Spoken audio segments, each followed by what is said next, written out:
নমস্কার, আপনারা দেখছেন নিউজ টাইম। আপনাদের সঙ্গে আমি পম্পি। শুরু করছি প্রাইম টাইম। কসবা কাণ্ডের প্রতিবাদে চাকরিহারারা আজকে পথে নামলেন। গতকালই কসবা ডিআই অফিসে যেভাবে চাকরিহারা শিক্ষক শিক্ষিকা শিক্ষা কর্মীদের লাঠিচার্জ করেছে পুলিশ, এমনকি শিক্ষকের পেটে লাথি মারা হয়েছে, সেই ঘটনার প্রতিবাদেই আজ পথে নামলেন চাকরিহারারা। চাকরিহারা শিক্ষককে পুলিশের লাথি অপমানে মাথা হেঁট চাকরিহারাদের। ক্ষোভে ফুঁসছেন যোগ্য শিক্ষকরা। শিয়ালদহ থেকে ধর্মতলা পর্যন্ত মিছিল করেন তারা। মিছিলে হাঁটলেন অশীতিপর বৃদ্ধ। কসবা কাণ্ডের প্রতিবাদে শিয়ালদহ থেকে ধর্মতলা পর্যন্ত মিছিলে হাঁটেন চাকরিহারারা। ন্যায় বিচারের দাবিতে বই খাতা ছেড়ে ব্যানার হাতে প্রতিবাদ করেন তারা। ধর্মতলায় সন্তানকে কোলে নিয়ে রাস্তায় বসে প্রতিবাদে চাকরিহারা মা।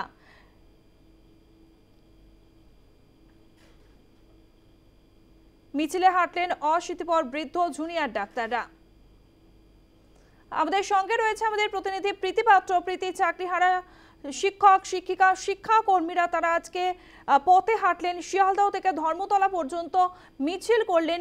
কি দাবি জানাচ্ছেন চাকরিহারারা, আর আজ সারাদিন কি কি ছবি উঠে এলো?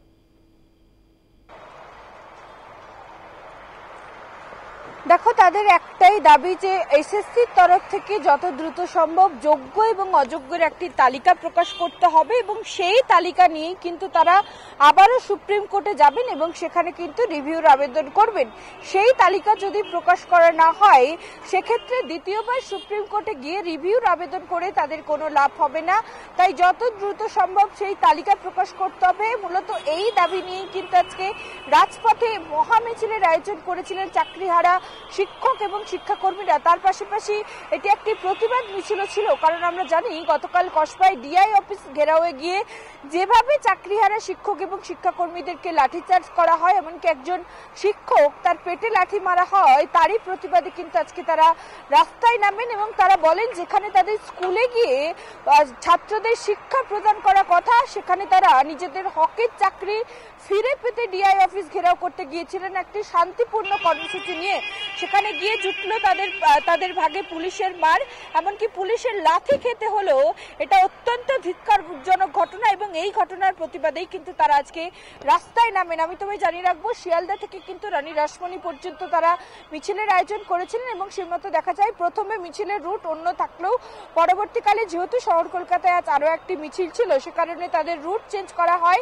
সেন্ট্রাল এভিনিউ ধরে তারা রানী রাসমণিতে পৌঁছায় এবং দেখা যায় প্রায় আধা ঘন্টা ধরে কিন্তু ধর্মতলার যে রোড রয়েছে সেখানে কিন্তু তারা একেবারে রাস্তা অবরোধ করে বসে থাকেন। সেখানে দেখা যায় বিভিন্ন ধরনের চিত্র, কারণ আজ পম্পি সকাল থেকেই যে আবহাওয়া দেখা যাচ্ছে একেবারে কড়া রোদ, সেই আবহাওয়ার মধ্যেই কিন্তু এই চাকরিহারা শিক্ষক শিক্ষিকারা, একজন শিক্ষিকাকে দেখা যাচ্ছে তিনি তার কোলে ছোট বাচ্চা নিয়ে এসেছেন, তাকে নিয়ে কিন্তু তিনি মিছিলে আসছেন এবং এই তপ্ত রোদের মধ্যেই কিন্তু রাস্তায় নিজেদের দাবি নিয়ে তারা বসে রয়েছেন এবং সেখানেও তারা বারবার উই ওয়ান্ট জাস্টিস এবং তাদের যোগ্য এবং অযোগ্যদের তালিকা প্রকাশ করতে হবে, এই স্লোগান কিন্তু তারা তুলছেন। অর্থাৎ আরজি করের সময় আমরা যে স্লোগান একেবারে গোটা শহর জুড়ে শুনতে পেতাম উই ওয়ান্ট জাস্টিস, সেই স্লোগান কিন্তু আবারও একবার যে 26,000-এর চাকরি বাতিল গেছে সুপ্রিম কোর্টের রায়ে, তাদের মুখেও কিন্তু আবারও একবার সেই উই ওয়ান্ট জাস্টিস শোনা গেল আজ রাজপথে।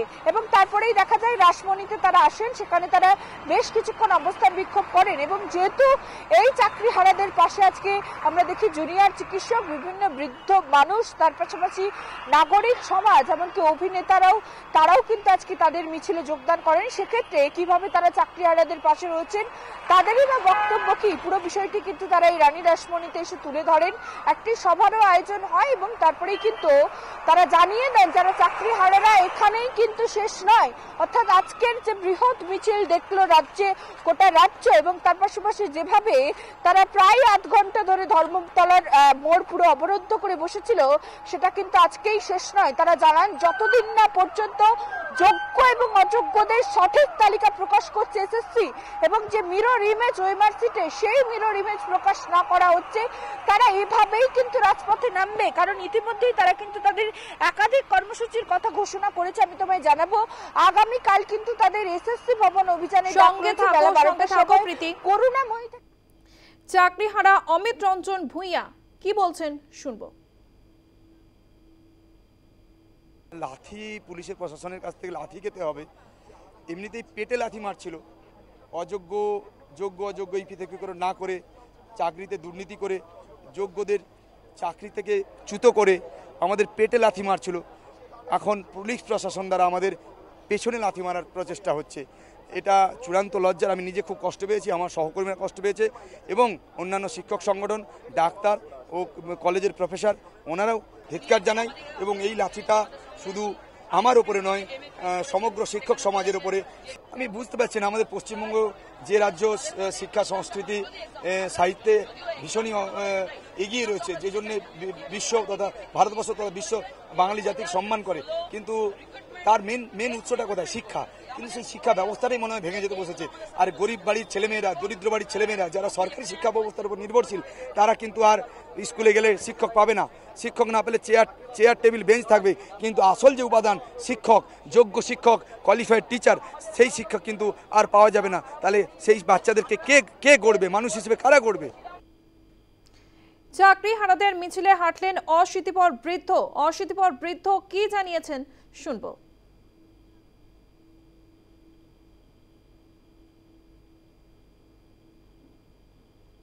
তাদেরকে বলছি, আমাকে হাতে দিন, আমি আপনাদের সঙ্গে পথে থাকবো। পথ ছাড়বেন না, পথ ছাড়বেন না, পথে নিরাশ হবে, আদালত না। এটা একটা রাষ্ট্র সিস্টেম আছে, আপনার সঙ্গে নয়।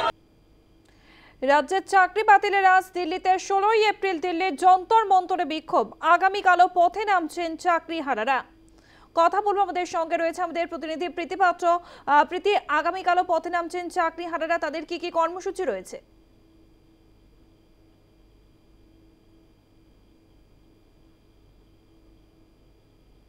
সময় মিছিল রয়েছে, অর্থাৎ এসএসসি ভবন অভিযানে ডাক দিয়েছেন এবং শুধুমাত্র এসএসসি ভবন অভিযানে ডাক দিয়েই তারা থেমে থাকেননি। তারা জানিয়েছেন সেখানে গিয়ে চেয়ারম্যান এসএসসি ভবনের যিনি রয়েছেন সিদ্ধার্থ মজুমদার, তার সঙ্গে কথা বলবেন এবং তাকে জানাবেন যে তাদের যে যোগ্য এবং অযোগ্যের তালিকা আছে সেই তালিকা কালকেই প্রকাশ করতে হবে এবং তার পাশাপাশি ওএমআর এর যে মিরর ইমেজ রয়েছে তাও কিন্তু কালকেই প্রকাশ করতে হবে। এবং যতক্ষণ না পর্যন্ত এই মিরর ইমেজ এবং তালিকা প্রকাশ করা হয় ততক্ষণ পর্যন্ত কিন্তু তারা এসএসসি ভবনের সামনেই অনির্দিষ্টকালের জন্য অবস্থানে বসে থাকবে। তার পাশাপাশি সেখান থেকেই তাদের আরেকটি প্রতিনিধি দল তারা কিন্তু কালকে বিকাশ ভবনে যাবেন। সেখানে প্রাপ্ত বসুর সঙ্গে দুপুর 2টো নাগাদ কিন্তু তাদের একটি বৈঠকের কথা রয়েছে, অর্থাৎ রাজ্য সরকার পরবর্তীতে কি ভাবছেন, কিভাবে তাদের চাকরি ফিরিয়ে নেওয়ার দিকে তারা এগিয়ে যাচ্ছেন, কি কি ব্যবস্থা নেওয়া হবে, পুরো বিষয় নিয়ে কিন্তু একটি বৈঠক রয়েছে প্রাপ্ত বসুর সঙ্গে। সেখানেও কিন্তু তাদের একটি প্রতিনিধি দল যাবে। অন্যদিকে তারা কিন্তু এখানেই থেমে থাকেননি, তারা বলছেন রাহুল গান্ধীকে যেখানে দেখা গেছে রাষ্ট্রপতিকে তিনি চিঠি দিয়েছেন এই বিষয়ে, কিন্তু অন্যদিকে দেখা যাচ্ছে আমাদের রাজ্যের কোনো নেতা নেত্রীদের তরফ থেকে কিন্তু এখনো কোনো রকম চিঠি দিল্লিতে গিয়ে পৌঁছায়নি। সেক্ষেত্রে নিজেদের বার্তা নিয়ে কিন্তু তারা এবার নিজেরাই দিল্লি যাবেন। 16ই এপ্রিল যন্তর মন্তরে তারা কিন্তু অনির্দিষ্টকালের জন্য অবস্থান বিক্ষোভে বসতে চলেছেন তাদের চাকরি ফিরে পাওয়ার জন্য। এমনটাই কিন্তু এদিন জানান চাকরি হারা শিক্ষকরা। অর্থাৎ গতকাল কসবায় তাদেরকে লাঠি পেটা করার পর তারা যে বার্তা দিয়েছিলেন যে আজ যে আন্দোলন গোটা রাজ্য জুড়ে দেখলো তা শুধুমাত্র ট্রেলার, এবার কিন্তু কিভাবে আন্দোলন করতে হয় এবং কিভাবে নিজেদের যোগ্য চাকরি ফিরিয়ে আনতে হয় তা কিন্তু তারা দেখিয়ে দেবে। একেবারে সেই মতোই কিন্তু একের পর এক তাদের কর্মসূচি, একের পর এক বৃহত্তর আন্দোলনের দিকে কিন্তু এগিয়ে যাচ্ছেন এই চাকরি হারা শিক্ষক এবং শিক্ষাকর্মীরা। সঙ্গে থাকো প্রীতি। চাকরি হারারা কি জানাচ্ছেন তাদের পরবর্তী কর্মসূচি নিয়ে শোনাবো। কালকে যোগ্য শিক্ষক শিক্ষিকা এবং শিক্ষাকর্মী যারা আছেন তারা প্রত্যেকে দুপুর 12টার সময় করুণাময়ী বাস স্ট্যান্ডে জমায়েত হবেন। ওখান থেকে সবাই মিছিল করে যাবে হচ্ছে এসএসসি অফিসের সামনে। সেখানটায় আমাদের অনির্দিষ্টকালের জন্য অবস্থান কর্মসূচিতে বসা হবে এবং আমাদের তরফ থেকে কিছু প্রতিনিধি, আপনারা জানেন যে মুখ্যমন্ত্রী ঘোষণা করেছিলেন যে শিক্ষামন্ত্রীর সঙ্গে একটা কমিটি তৈরি করে দেওয়া হচ্ছে, যেখানটায় আমাদের অভাব অভিযোগ বা আমরা কিভাবে ল পয়েন্টে কাজ করলে পরে আমাদের মুক্তিটা সম্ভব সেই একটা কমিটি তৈরি করা হচ্ছে। সেই কমিটির একটা মিটিং আছে যেখানটায় কিছু প্রতিনিধি আমাদের যাবে। রাজনীতি করে লাভ নেই, গরমে রাস্তায় শুয়ে পড়লেও কোর্টের কাজ কোর্ট করবে, আন্দোলন করে কোনো লাভ হবে না। সুজন বাবুর বন্ধুর জন্যই এমন ঘটনা। চাকরি হারাদের আন্দোলন নিয়ে আর কি বললেন মেয়র তথা মন্ত্রী ফিরহাদ হাকিম, শোনাবো। আপনারা শিক্ষা দপ্তরে যাবেন, পুলিশ সরে যাবে, বলবে যে আমি ভাঙচুর করে দিন, আপনারা ফাইল ছিঁড়ে ফেলে দিন। এটা পুলিশ বলতে পারে? সুতরাং আপনাদের কাজ, মুখ্যমন্ত্রী যখন বলে দিয়েছেন যান গিয়ে শিক্ষা আপনারা স্কুলগুলোয় চলে যান, এই সব যারা করাচ্ছে তারা আপনার ক্ষতি করছে। সুজনবাবুর বন্ধু বিকাশ ভট্টাচার্য করেছেন বলেই আজকে আপনারা এত বড় বিপদে পড়েছেন। এটা উপলব্ধি করার চেষ্টা করুন। রাজনীতি করে কোনো লাভ নেই, কোর্টের মামলা আলাদা। আপনি এখানে হাজার চেষ্টা করে রাত্রে আমরা সবাই মিলে এই গরমের মধ্যে রাস্তায় শুয়ে পড়লেও কোর্টের কাজ কোর্ট করবে, সুপ্রিম কোর্টের কাজ, তাতে কোনো এফেক্ট হবে না। ওখানে বড় বড় লয়ার দিয়ে আমাদের কেসটাকে আমাদের লড়তে হবে, সেই কাজটা হলো মূল কাজ। এখানে আন্দোলন করে কোনো লাভ হবে না। আমরা তো সহমত যে যারা আনটিন্টেড, তাদের ওপরে অন্যায় হয়েছে, তাদের চাকরি ফেরত পাওয়া উচিত, এটার মধ্যে তো কোনো দ্বিমত নেই। সেই অ্যাপিলটা কোর্টে করতে হবে। সেই অ্যাপিলটা ডিআই অফিস দখল করে হবে না, সেই অ্যাপিলটা শিক্ষা দপ্তর ঘেরাও করে হবে না। প্রীতি, চাকরিহারাদের মিছিলে আজ আমরা দেখলাম জুনিয়র চিকিৎসকরা তারা এসে পাশে দাঁড়ালেন, স্লোগান তুললেন, উই ওয়ান্ট জাস্টিস। চাকরিহারারা যখন জুনিয়র চিকিৎসকদের পাশে পেলেন, কি জানালেন? দেখো, চাকরিহারারা তারা কিন্তু গতকালই যখন তাদের এই কর্মসূচির কথা জানিয়েছিলেন, তারা বলেছিলেন তারা সমাজের সমস্ত মানুষদের কাছে, এমনকি যারা আর্জি করে আন্দোলনে নেমেছিলেন, যারা স্বাস্থ্য ব্যবস্থার দুর্নীতি নিয়ে সরব হয়েছিলেন, সেই সমস্ত জুনিয়র চিকিৎসক, নাগরিক সমাজ, তাদের সবাইকেই কিন্তু তারা বলেছিলেন যাতে তাদের আন্দোলনের পাশে এসে তারা দাঁড়ায়।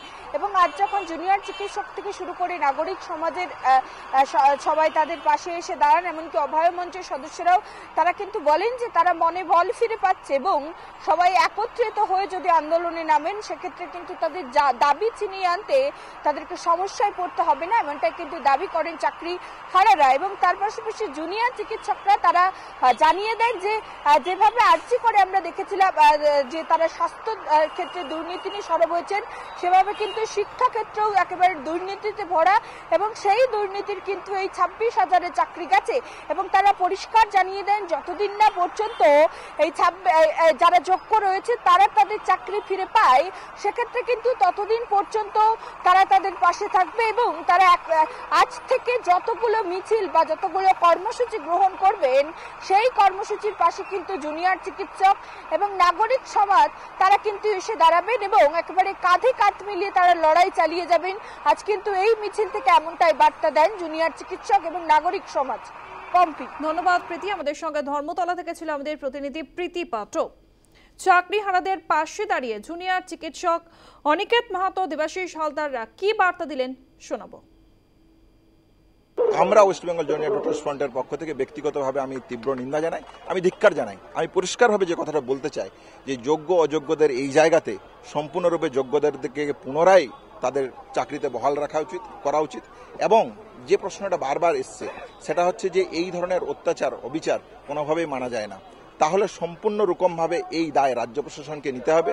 যোগ্য অযোগ্যদের যে যোগ্যদের প্রতি যে সুবিচার, সেই সুবিচার রাজ্য প্রশাসনকে করতে হবে। সম্পূর্ণ রকমভাবে আকুণ্ঠ সমর্থন আছে তাদের প্রতি। যেভাবে তারা তাদের আন্দোলন তারা যেভাবে পরিচালনা করতে চাইবে তারা করুক।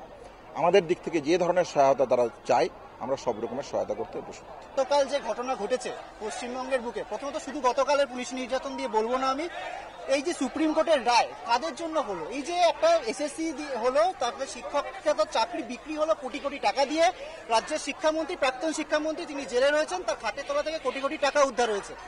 আর তার দায় দিতে হচ্ছে কাকে? সেই মানে তার প্রায়শ্চিত্ত করতে হচ্ছে কাদের? যারা যোগ্য এবং বঞ্চিত শিক্ষক শিক্ষিকা, তারা 6 বছর চাকরি করলেন, তাদের আজকে চাকরি হারা। এই জায়গা থেকে তারা আজকে চাকরি হারা। তারা কি করবেন জানেন না, তাদের চাকরি কোনো নিশ্চয়তা নেই। আর উল্টো দিকে দেখছি কালকে নেতাজি ইন্ডোরে বলা হলো যে আমরা তোমাদের পাশে আছি। আর এই যে পুলিশ মন্ত্রী তো তিনি, মাননীয় মুখ্যমন্ত্রী তিনি তো পুলিশ মন্ত্রী, সেই পুলিশ মন্ত্রীর পুলিশ কি করে শিক্ষক শিক্ষিকার গায়ে হাত দেয়? কিভাবে হাত দিতে পারে? এটা কিরকম মানবিকতা? এটা লজ্জা। শিক্ষার গায়ে আঘাত মানে মানবিকতার লজ্জা। চাকরিহারা শিক্ষক শিক্ষিকারা পাশে পেয়েছে নাগরিক সমাজকেও। অভিনেতা বাদশা মৈত্র কি বলছেন শুনবো।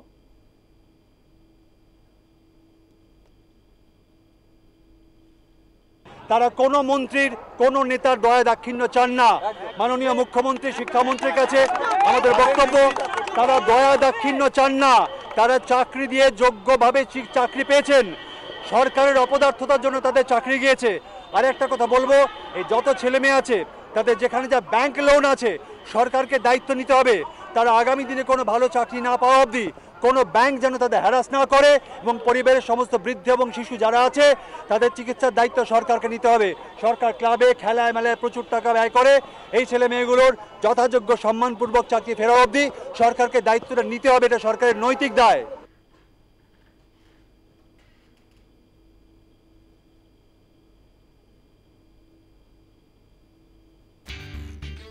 একদিকে চাকরিহারাদের মিছিল, অন্যদিকে অনশন। তীব্র হচ্ছে চাকরিহারাদের আন্দোলন। এই খবর নিয়ে ফিরবো এখন সময় একটা বিরতির। একদিকে চাকরিহারাদের মিছিল, অন্যদিকে চাকরিহারাদের অনশন। তীব্র হচ্ছে চাকরিহারাদের আন্দোলন। এসএসসি ভবনের সামনে শুরু অনশন। যোগ্য অযোগ্য তালিকা এরাই দেবে দাবি আন্দোলনরত চাকরিহারাদের। একদিকে মিছিল, অন্যদিকে অনশন। তীব্র হচ্ছে চাকরিহারাদের আন্দোলন। এসএসসি ভবনের সামনে শুরু অনশন। যোগ্য অযোগ্য তালিকা এরাই দেবে দাবি আন্দোলনরত চাকরিহারাদের। আমাদের সঙ্গে রয়েছে আমাদের প্রতিনিধি সন্তোষ ঠাকুর। সন্তোষ, এসএসসি ভবনের সামনে শুরু অনশন, কি দাবি জানাচ্ছেন আন্দোলনরত চাকরিহারারা, কি বলছেন? দেখো পম্পি, তোমরা জানি রাখি গত দুদিন ধরে যারা চাকরি হারিয়েছেন শিক্ষক এবং শিক্ষিকা, তারা সল্টলেকের যে এমপি অভিজিৎ গঙ্গোপাধ্যায় তার কাছে তারা যাচ্ছেন, এবং অভিজিৎ গঙ্গোপাধ্যায় তিনি তাদেরকে নিয়ে এসএসসি অফিসে আসেন। কিন্তু গতকাল এই অভিজিৎ গাঙ্গুলির সাথে যখন আসেন চাকরিহারারা, তখন তারা অভিজিৎ গাঙ্গুলির সাথে ফেরত যান না, কিন্তু সেই এসএসসি দপ্তরের সামনে তারা অবস্থান বিক্ষোভ করতে শুরু করে এবং তারা সেই জায়গায় বসে যায়। এরপরেই গতকাল থেকে আজ দুপুর পর্যন্ত বা 12টার পর পর্যন্ত তারা ওইখানে বসেছিলেন। তারপরে তারা প্রেস কনফারেন্সে জানান কি তাদের মধ্যে, অর্থাৎ যারা চাকরিহারা তাদের মধ্যে একজন তিনি অনশনের ডাক দিয়েছেন, এবং আজ দুপুর 12টা থেকে তিনি অনশনের ডাক দেওয়ার পর তিনি অনশনে চলে গেছেন। এরপরেই সেইখানে আরো যারা চাকরিহারারা তারা আরো আসেন এবং সেই জায়গায় তার পাশে বসেন। এর পাশাপাশি তোমাকে জানাবো, তারপরে বিজেপি নেতৃত্ব যারা নেতারা তারাও তাদের সঙ্গে বসে যান, যার মধ্যে অভিজিৎ গাঙ্গুলি এসেছিলেন, পাশাপাশি ইন্দ্রনীল খাঁ এসেছিলেন, রূপা গাঙ্গুলি এসেছিলেন, একাধিক নেতৃত্বরা এসেছিলেন, এবং তারা জানাচ্ছিলেন যারা চাকরি প্রার্থী তাদের সঙ্গে তারা সবসময় থাকেন এবং থাকবেন। কিভাবে যারা চাকরি হারিয়েছেন পুরোপুরি এই সরকার, অর্থাৎ মুখ্যমন্ত্রী যে সরকার, মমতা ব্যানার্জি যে সরকার, তার কারণেই তারা চাকরি হারিয়েছেন, এবং সেই কারণেই তারা আজ চাকরিতে যেতে পারছেন না, যে কারণে সুপ্রিম কোর্টের আদেশ হিসাবে তাদের চাকরি চলে গেছে। এবং যদি আগে থেকে এই এসএসসি অফিস থেকে, অর্থাৎ এই অফিস থেকে আচার্য সদনের যে অফিস, সেই অফিসে যদি আগে থেকেই তারা এই অযোগ্য আর যোগ্য যারা ছিলেন তাদেরকে যদি লিস্ট করে চিহ্নিত করা যেতে পারতো, তবে আজ এই দিন তারা দেখতে পারতেন না। যোগ্য প্রার্থীরা যারা চাকরি হারিয়েছেন তাদের নিয়ে সংবেদনশীল দেখিয়েছেন বিজেপি নেতারা। পাশাপাশি তোমাকে জানাবো, যখন এই আজ অনশনে যখন ডাক দেন তখনই একাধিক নেতৃত্বরা বিজেপিরা তারা আসেন। পাশাপাশি এই অনশনকে ডাক দেওয়ার পরই বিধাননগর বিজেপির তরফ থেকে, যুব মোর্চার তরফ থেকে তারা একাধিক জায়গা বিক্ষোভও দেখান। এই ছবিও দেখিয়েছে। ধন্যবাদ সন্তোষ। আমাদের সঙ্গে ছিল আমাদের প্রতিনিধি সন্তোষ ঠাকুর। অনশনকারী শিক্ষক কি বলছেন শুনবো। আমার কাছে একটাই মাত্র পথ দেখতে পাচ্ছি, যেই পথটা আমি বাঁচতে বাধ্য হলাম সেটা হলো অনশন। গান্ধীজির অনেক পদ্ধতি ছিল, সেই পদ্ধতির মধ্যে এটা একটা গুরুত্বপূর্ণ একটা পদ্ধতি, যেই পদ্ধতিটা শান্তিপূর্ণভাবে আমরা করতে পারবো, এবং সেই শান্তিপূর্ণ পদ্ধতির যে অনশন সেটা আমি এখন থেকে শুরু করছি। কারণ এই একমাত্র পথ যোগ্য শিক্ষক শিক্ষিকা এবং শিক্ষাকর্মীদেরকে বাঁচানোর জন্য আমাদের কাছে আর কোনো রাস্তা নাই।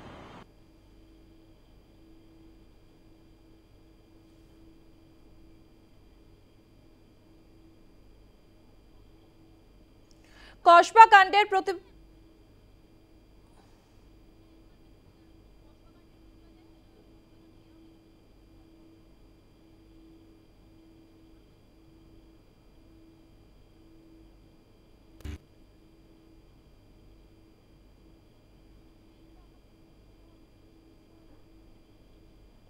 কসবা কাণ্ডের প্রতিবাদে কসবা থানা ঘেরাও বিজেপির। কসবা কাণ্ডের প্রতিবাদে কসবা থানা ঘেরাও বিজেপির। গতকালই কসবা ডিআই অফিসে যে ঘটনা ঘটে গিয়েছে, যেখানে লাঠিচার্জ করা হয় চাকরিহারা শিক্ষক শিক্ষিকা শিক্ষা কর্মীদের উপরে, সেই ঘটনার প্রতিবাদেই কসবা থানা ঘেরাও বিজেপির।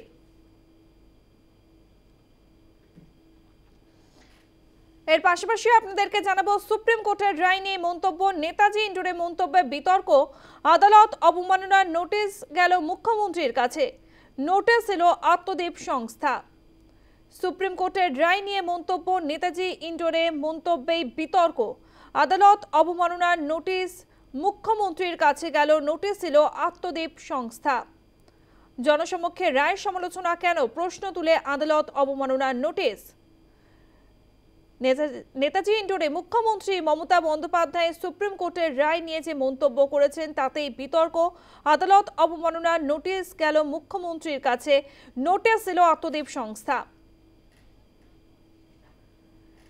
এ প্রসঙ্গে তৃণমূল নেতা কুণাল ঘোষ কি জানিয়েছেন শুনবো। সুপ্রিম কোর্টের রায়ে 26,000 শিক্ষক শিক্ষিকা শিক্ষাকর্মীর যে চাকরি চলে গেছে, এর পরিপ্রেক্ষিতে মুখ্যমন্ত্রীর অবস্থান, চাকরিহারাদের পাশে দাঁড়ানো, সুরক্ষার অবস্থান, এটা নিয়ে মুখ্যমন্ত্রীকে আদালত অবমাননার নোটিশ দিয়েছেন এক আইনজীবী। আমরা খুব স্পষ্টভাবে 3টে কথা বলতে চাই। এক, মুখ্যমন্ত্রী এদের চাকরির সুরক্ষায় যে ব্যবস্থা করছেন, যে প্রক্রিয়া নিচ্ছেন, সেটাই আইনি জটিলতা তৈরি করে আটকে দেওয়ার জন্য এ ধরনের নতুন নোটিশ বা এই জটিলতা তৈরি করা হচ্ছে। এটা একটা প্রক্রিয়া যাতে মুখ্যমন্ত্রী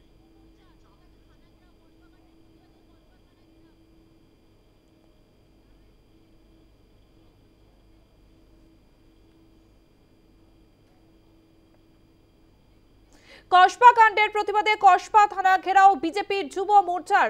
গতকাল কসবা ডিআই অফিসে যেভাবে লাঠিচার্জ করা হয় চাকরিহারাদের, সেই ঘটনার প্রতিবাদেই কসবা থানা ঘেরাও বিজেপি যুব মোর্চার। সরাসরি রয়েছে আমাদের প্রতিনিধি প্রিয়াঙ্কা আইচ ভৌমিক। প্রিয়াঙ্কা, কি ছবি উঠে আসছে?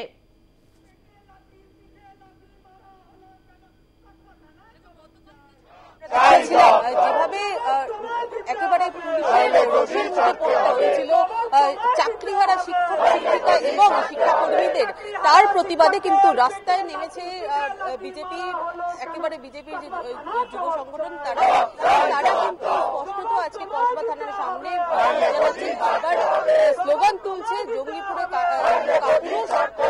পুরুষ, এই ধরনের কিন্তু স্লোগান তারা লিখেছেন এবং সেই পোস্টার তারা সামনে রেখেছেন। মমতা পুলিশ এই ধরনের কিন্তু স্লোগান বারবার দিচ্ছেন তারা, এবং বারে বারে কিন্তু বিজেপির তরফ থেকে মমতা অর্থাৎ পুলিশ মন্ত্রী মমতা বন্দ্যোপাধ্যায়কে একেবারে তির্যক ভাবে কথা বলা হচ্ছে কি করে চাকরিহারাদের পিঠে এবং পেটে এইভাবে মারা হলো, তারা কিন্তু বারে বারে প্রশ্ন করছেন।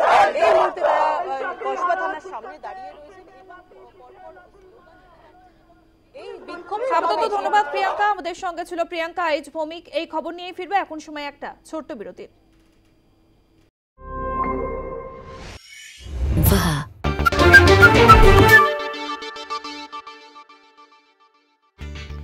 কসবা কাণ্ডের প্রতিবাদে কসবা থানা ঘেরাও বিজেপি যুব মোর্চা, সেই ছবি আপনাদেরকে দেখাবো। একটু আগেই দেখাচ্ছিলাম সেই ছবি। গতকাল জানেন আপনারা কসবা ডিআই অফিসে যেভাবে চাকরিহারা শিক্ষক শিক্ষিকাদেরকে লাঠিচার্জ করে পুলিশ, সেই ঘটনার প্রতিবাদেই আজ কসবা থানা ঘেরাও বিজেপির যুব মোর্চার। দেখাচ্ছি এই মুহূর্তের ছবি। আমাদের সঙ্গে ফোন লাইনে রয়েছে আমাদের প্রতিনিধি প্রিয়াঙ্কা আইচ ভৌমিক। প্রিয়াঙ্কা, কি ছবি উঠে আসছে? দেখো, গতকাল কসবার ঠিক এই জায়গায় কিন্তু যে কারণটা ঘটেছিল, অর্থাৎ চাকরিহারা শিক্ষক শিক্ষিকা এবং শিক্ষাকর্মীদের উপর যে পুলিশি লাঠিচার্জের সম্মুখীন হতে হয়েছিল যাদের, সেই ঘটনার তীব্র নিন্দা করে কিন্তু এই মুহূর্তে ভারতীয় জনতা যুব মোর্চার দক্ষিণ কলকাতা সাংগঠনিক জেলার উদ্যোগে এই কসবা থানা ঘেরাও কর্মসূচি নেওয়া হচ্ছে এবং সেই অনুযায়ী কিন্তু তারা এই কসবা থানার সামনে জমায়েত হয়েছেন এবং সেখানে তারা প্ল্যাকার্ড হাতে তারা জড়ো হয়েছিল এবং কিভাবে এই প্রতিবাদ জানাচ্ছে এবং বাড়ি বাড়ি তারা স্লোগান তুলছে তারা নিরস্ত্র হয়ে তারা ডিআই অফিস ঘেরাও দেখেছে, সেখানে তাদেরকে কিন্তু পুলিশি লাঠি সামনে করতে হয়েছে, কারণ পেটে লাঠি মেরেছিলেন পুলিশ কর্মীরা, এমনটা অভিযোগ ছিল, কারণ পুলিশি লাঠি করেছিলেন এমনটা।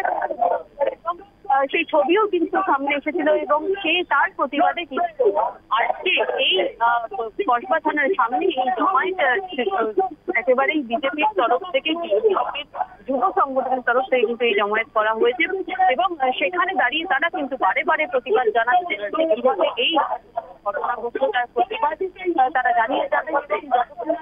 জবাব দিচ্ছেন পুলিশ মন্ত্রী মমতা বন্দ্যোপাধ্যায়, ততক্ষণ কিন্তু তারা এই আন্দোলন তাকে কিন্তু জবাব দিতে হবে, কারণ এই ধরনের ঘটনা কোনোভাবেই কিন্তু অভিপ্রেত না এবং সেই জন্য তারা আন্দোলনে নেমেছেন, রাস্তায় নেমেছেন। এই মুহূর্তে তারা দাঁড়িয়ে রয়েছেন, হাতে পোস্টার নিয়ে দাঁড়িয়ে রয়েছেন এবং সেই পোস্টারে লেখা রয়েছে চাকরি সরকার, আর্মি সরকার, এই ধরনের মন্তব্য কিন্তু এক একটা পোস্টারে রয়েছে তাদের হাতে ধরা। এবং তারা কিন্তু বারে বারে পুলিশ প্রশাসনের দিকে যেমন ধিক্কার বার্তা দিচ্ছেন, তেমনই কিন্তু পুলিশ মন্ত্রী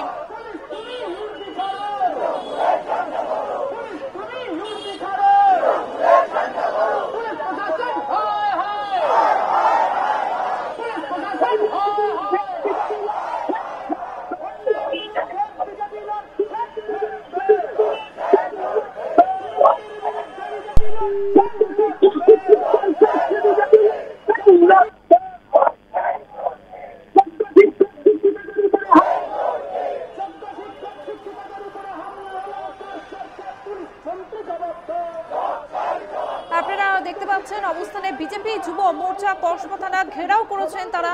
গতকাল যেভাবে শিক্ষককে লাথি মারে পুলিশ, শিক্ষক শিক্ষিকা যারা চাকরি হারিয়েছেন তাদেরকে যেভাবে লাঠিচার্জ করা হয়, সেই ঘটনার প্রতিবাদে কসবা থানা ঘেরাও করেছে বিজেপির যুব মোর্চা। কসবা কাণ্ডের প্রতিবাদেই কসবা থানা ঘেরাও করেছে বিজেপির যুব মোর্চা। গতকালের ছবি আপনাদেরকে দেখাচ্ছি। কসবার যে ডিআই অফিসে প্রায় 26,000 শিক্ষক শিক্ষিকা চাকরি হারিয়েছেন সুপ্রিম কোর্টের রায়ের পরে, সেই ঘটনার পরেই গতকাল দেখা গেল ডিআই অফিস ঘেরাও অভিযান করা হয়েছিল চাকরিহারাদের পক্ষ থেকে। আমাদের সঙ্গে রয়েছে আমাদের প্রতিনিধি প্রিয়াঙ্কা আইজ ভৌমিক। প্রিয়াঙ্কা, তুমি একটু আগেই বলছিলে যে কসবা থানা ঘেরাও করেছে বিজেপির যুব মোর্চা, তারা কি দাবি জানাচ্ছেন, কি ছবি উঠে আসছে?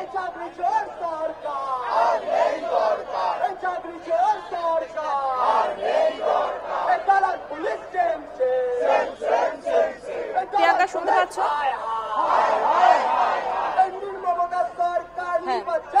প্রিয়াঙ্কা, তুমি দেখাচ্ছিলে যে কসবা থানা ঘেরাও করেছে বিজেপি যুব মোর্চা, তারা কি দাবি তুলছেন, কি স্লোগান তুলছেন, কি ছবি উঠে আসছে? দেখো, এই মুহূর্তে কিন্তু কসবা থানার সামনে একেবারে ভারতীয় জনতা পার্টির যে যুব জমায়েত হয়েছে এবং তারা বারে বারে স্লোগান তুলছেন। আমি কথা বলার চেষ্টা করবো। এই যে আজকে এই যে আন্দোলন, আপনারা কি দাবি তুলছেন? আমাদের দাবি একটাই, যারা সমাজের কারিগর, সেই সমাজের নির্লজ্জ পুলিশ প্রশাসন তাদেরকে এই ধরনের যে নির্দেশ দিল পুলিশকে লাঠি মারতে হবে, সেই তার ধিক্কার জানিয়ে না, এবং যতক্ষণ পুলিশ ক্ষমা চাইবে ততক্ষণ আমাদের এই আন্দোলন আরো তীব্রতর তীব্রতর হবে। যদি পুলিশ যতক্ষণ না ক্ষমা চাইছে ততক্ষণ আমাদের এই আন্দোলনও চলবে, কারণ আমাদের যারা শিক্ষক, সেই শিক্ষকদের উপর এই ধরনের অত্যাচার, যারা যোগ্য শিক্ষার্থী তাদের কোনো দোষ ছিল না, তাদের উপর এই ধরনের অত্যাচার আমরা মানব না, সহ্য করবো। বুঝতেই পারছো, বারে বারে তারা স্লোগান তুলছেন এবং বারে বারে তাদের এটাই বার্তা, যতক্ষণ না পুলিশ মন্ত্রী ক্ষমা চাইছেন তারা কিন্তু এই আন্দোলন চালিয়ে যাবেন। আমি আরো কথা বলার চেষ্টা করবো। গতকাল যে ঘটনা ঘটেছিল ঠিক এই জায়গায়, আর আজকে আপনারা এই জায়গাতেই আবার আন্দোলন করছেন, কি বার্তা দিচ্ছেন? ওরা কোনো গুন্ডা বদমাশ ছিলেন না যাদের উপর লাঠিচার্জ করেছেন পুলিশ দ্বারা। আজকে ভারতীয় জনতা পার্টি এখানে আমরা সবাই একত্রিত হয়েছি ওদেরকে জবাব দেওয়ার জন্য যে আমরা ওদের পাশে আছি, আর ততক্ষণ অব্দি সংঘর্ষ করব যতক্ষণ অব্দি বিচার না হয়ে যাক।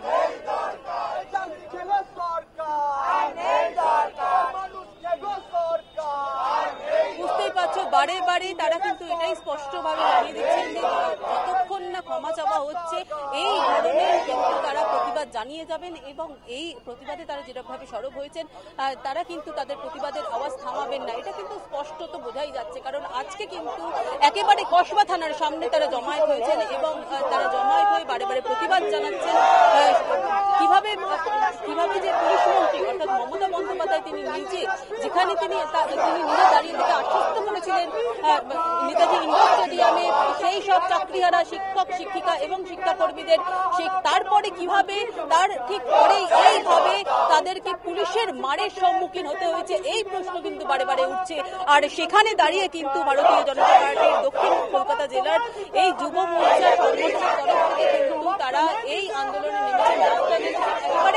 একেবারে কসবা থানার সামনে কিন্তু তারা দাঁড়িয়ে রয়েছেন, তারা বারে বারে স্লোগান তুলছেন এবং সেই স্লোগানে কিন্তু পুলিশ মন্ত্রী মমতা বন্দ্যোপাধ্যায়ের পদত্যাগের দাবি তারা তুলছেন। আমি আবারও যাব, আপনারা বলছেন যতক্ষণ পদত্যাগ করবে ততক্ষণ আপনারা কিন্তু আপনার দাবি চালিয়ে যাবেন এবং এই ক্ষমা চাইতে হবে। একদমই তাই, এই পুলিশকে ক্ষমা চাইতেই হবে। যারা যোগ্য শিক্ষক এদের বলতে হবে যে দোষটা কি ছিল, মুখে বলে দিলে এটা চলবে না যে ওনাদের দোষ ছিল। এটা নাকি হালকা বল প্রয়োগ, এটা হালকা বল প্রয়োগের নমুনা, যেখানে লাঠি ভেঙে যাচ্ছে পুলিশের, যেখানে একটা শিক্ষককে তাকে পেটে এমন লাঠি মারছে তাকে হসপিটালে ভর্তি হতে হচ্ছে। এই পুলিশের নরম বল প্রয়োগের নমুনা, এটার জন্য এদের ক্ষমা চাইতে এদের হবে। পুলিশের তরফ থেকে আবার বলা হচ্ছে তাদের উপর আক্রমণ করা হয়েছিল, তাদের উপর আক্রমণ যখন করা হয়েছিল সেই ফুটেজগুলো পুলিশের সামনে আনুক। প্রথমে বলা হলো 4 জন পুলিশ নাকি তারা আহত, তারপরে সেটা সংখ্যাটা বেড়ে হয়ে গেল 6। এটা কিভাবে হচ্ছে এটা আমাদেরও তো জানতে হবে। সাধারণ মানুষের একটা প্রশ্ন, কি শিক্ষকরা কিভাবে তাদের অত্যাচার করলেন যাতে হঠাৎ করে 4 থেকে এই সংখ্যাটা 6 হয়ে গেল। এবং এই পুলিশ এতটাই মিথ্যাবাদী, এই মিথ্যাবাদী সরকার, এই চোর মমতার আমলে পুলিশরাও এতটাই মিথ্যাবাদী হয়ে গেছে যাদের সংখ্যাটা ঘন্টায় ঘন্টায় পাল্টাচ্ছে। তাই এই পুলিশকে ক্ষমা চাইতেই হবে। আপনারা পুলিশ মন্ত্রীর কাছ থেকে জবাব চাইছেন, যেখানে পুলিশ মন্ত্রী কিছুদিন আগেই দেখেছিলাম নেতাজি ইন্ডোর স্টেডিয়ামে দাঁড়িয়ে তিনি আশ্বস্ত করেছিলেন চাকরিহারা শিক্ষক শিক্ষিকা এবং শিক্ষাকর্মীদের, তারপরে এই ধরনের ঘটনা কিভাবে? আমরা বিজেপি, আমরা জানি কি ওটা ওনার মুখোশ। তারপরেও যারা চাকরি প্রার্থী ছিলেন, যারা যোগ্য শিক্ষার্থী ছিলেন, তাদের হয়তো মনের কোণে কোথাও আশা হয়েছিল ওনার। হ্যাঁ প্রিয়াঙ্কা, আমরা বুঝতেই পারছি যেখানে বিজেপি যুব মোর্চার তরফ থেকে তারা বিক্ষোভ দেখাচ্ছেন, তারা বলছেন যে পুলিশ মন্ত্রীকে ক্ষমা চাইতে হবে, এই দাবি তুলছে বিজেপি যুব মোর্চা। আমাদের সঙ্গে ছিল আমাদের প্রতিনিধি প্রিয়াঙ্কা এইচ ভৌমিক। প্রিয়াঙ্কা, ধন্যবাদ।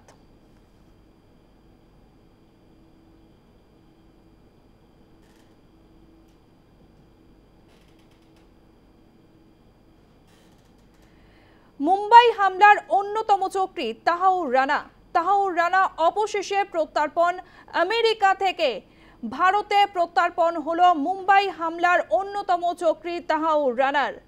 পেশ করা হয় এনআইএর আদালতে। আপাতত রানার ঠিকানা তিহার জেল, কড়া নিরাপত্তায় বিশেষ সেলে। মুম্বাই হামলার অন্যতম চক্রী তাহাউর রানার অবশেষে প্রত্যর্পণ, আমেরিকা থেকে ভারতে প্রত্যর্পণ, পেশ করা হয় এনআইএর আদালতে। আপাতত রানার ঠিকানা তিহার জেল, কড়া নিরাপত্তায় বিশেষ সেলে।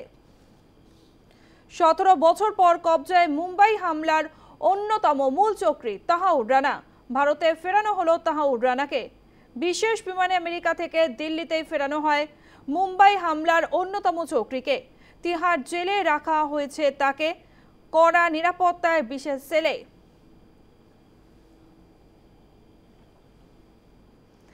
মুম্বাই হামলার অন্যতম চক্রী তাহাউর রানা। অবশেষে তাহাউর রানার প্রত্যর্পণ, আমেরিকা থেকে ভারতে আনা হলো তাকে। পেশ করা হয় এনআইএর আদালতে। আপাতত রানার ঠিকানা তিহার জেল, কড়া নিরাপত্তায় বিশেষ সেলে। 17 বছর পর কবজায় মুম্বাই হামলার অন্যতম মূল চক্রী তাহাউর রানা।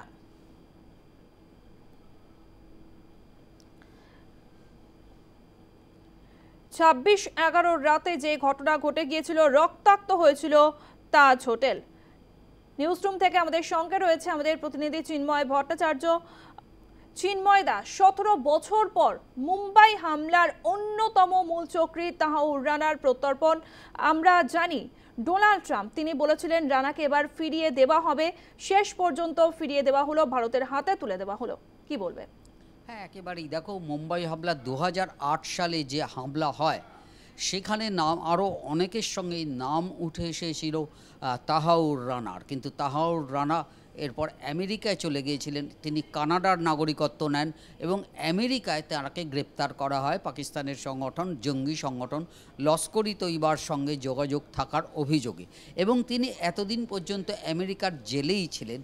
কিন্তু তারপর ভারতের সঙ্গে কথোপকথন চলেছে দীর্ঘদিন ধরে, এবং শেষ পর্যন্ত আমরা জানি কয়েক মাস আগেই নরেন্দ্র মোদী, ভারতের প্রধানমন্ত্রী, তিনি আমেরিকা সফরে গিয়েছিলেন।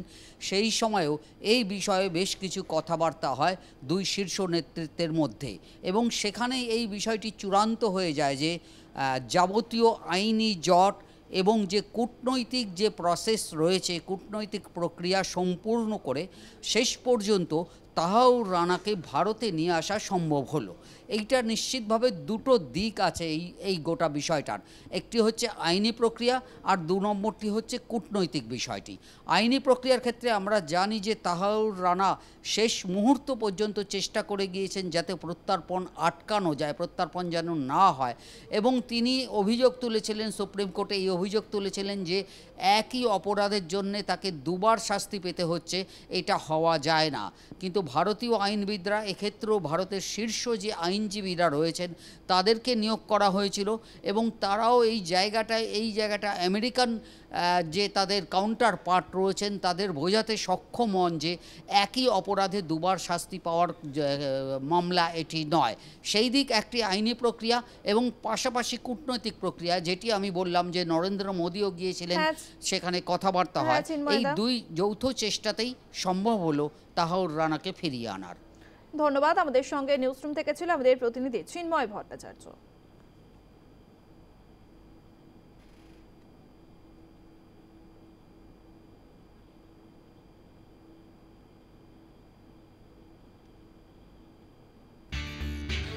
প্রাইম টাইম আজকের মতো এই পর্যন্তই। বিরতির পর দেখুন নিউজ এক্সপ্রেস, সন্ধ্যা 7টায় তুলিকার সঙ্গে দেখুন বেঙ্গল লাইন।